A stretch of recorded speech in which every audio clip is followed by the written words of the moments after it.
número 34. Piero Manzoni.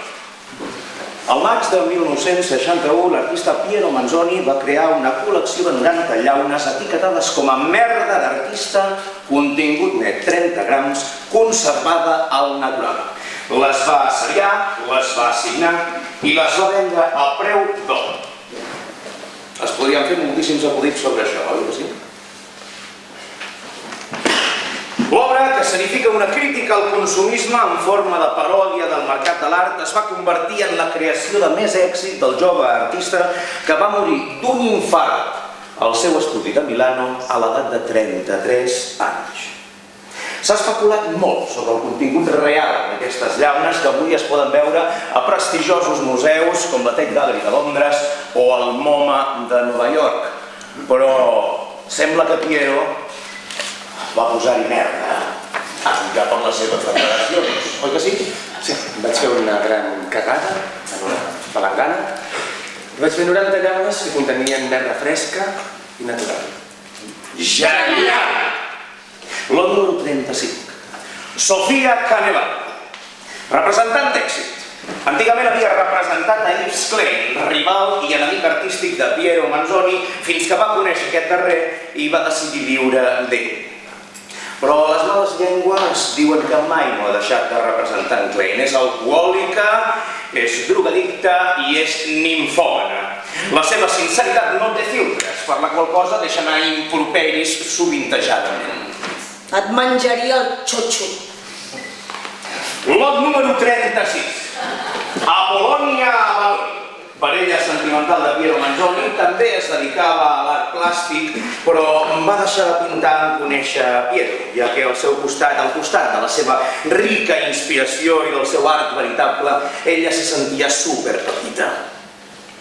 Ho és. Sí.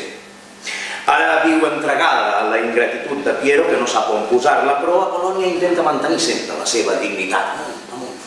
No penso tocar la teva caca sense guants. Lot número 37. Paola Pisani. Periodista del Corriere della Sera, intenta fer-li un reportatge a Piero Manzoni sense aconseguir que ell li dediqui temps. Podria inventar-se el contingut de l'exclusiva, com fa la majoria de periodistes d'aquella època, però el seu rigor intel·lectual no li ho permet. Soc tonta. Lot número 39. Agostino Buonallupi, amic de Piero Manzoni i com ell pintor o escultor, alguna cosa així, no? Encara que es passa tota la funció tocant-se les tecles del piano. El ressentiment per no haver pogut ser soci de la galeria d'en Piero el va dur a declarar que dins de les llaunes de merda d'artista no hi havia merda, sinó que hi havia posat guix. Guix, va dir, això fa guitarres, el tio. És ben sabut que dins de les llaunes sí que hi havia merda, per una senzilla raó. Unes quantes d'elles van explotar per efecte dels gasos. No és cert. Hi havia guix dins de les llaunes. No hi havia guix, no hi havia guix. El teu pare hi era. El meu pare? Sí, ell va veure. Pots parar de deslluir aquest esdeveniment, sisplau? Gràcies. Lot número 39, Enrico Castellani. Soci del seu soci, amic i excel·lent artista Piero Manzoni, sempre l'estan assegurant. Enrico vetlla per la prosperitat de la galeria Azimuth que els dos artistes posseeixen a Milà, tot programant exposicions de l'admirada obra de Piero, entre la qual acostuma a colar alguna pintura pròpia. Enrico Castellani practica un art minimalista, conceptual, tot retratant sa mare com si fos un curt.